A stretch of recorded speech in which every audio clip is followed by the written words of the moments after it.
ಬಾಗಲಕೋಟೆಯಲ್ಲಿ ಕನಿಷ್ಠ ಮಟ್ಟಕ್ಕೆ ತಾಪಮಾನ ಕುಸಿತ, ವಿಪರೀತ ಚಳಿಗೆ ಥಂಡ ಹೊಡೆದ ಬಾಗಲಕೋಟೆ ಜನರು.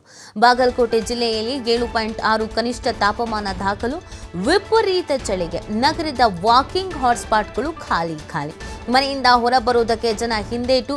ವಿಪರೀತ ಚಳಿಗೆ ಈಗ ಬೆಂಕಿಯನ್ನ ಹಚ್ಚಿ ಕಾಯಿಸ್ಕೊಳ್ತಾ ಇದ್ದಾರೆ ಜನರು. ಡಿಸೆಂಬರ್ 17ರವರೆಗೂ ಇದೇ ರೀತಿಯ ಚಳಿ ಮುಂದುವರಿಯುವಂಥ ಸಾಧ್ಯತೆ ಇದೆ. ಜನವರಿ ತಿಂಗಳಲ್ಲಿ ಇನ್ನಷ್ಟು ಚಳಿ ಜಾಸ್ತಿ ಆಗಬಹುದು, 5 ಡಿಗ್ರಿವರೆಗೂ ಬರುವ ಸಾಧ್ಯತೆ ಇದೆ ಅನ್ನೋದನ್ನು ಎಚ್ಚರಿಕೆ ನೀಡಲಾಗಿದೆ.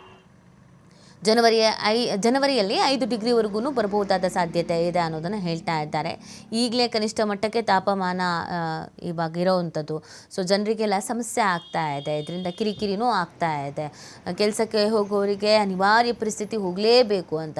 ಇನ್ನು ಕೆಲವರು ಈ ಚಳಿಲಿ ಹೆಂಗಪ್ಪ ಕೆಲಸಕ್ಕೆ ಹೋಗೋದು ಅಂತ. ಪೇಪರ್ ಪ್ರಿಂಟ್ ಮಾಡಿದ್ರೆ ತಂಡಿ ಸಂಬಂಧ ರೀ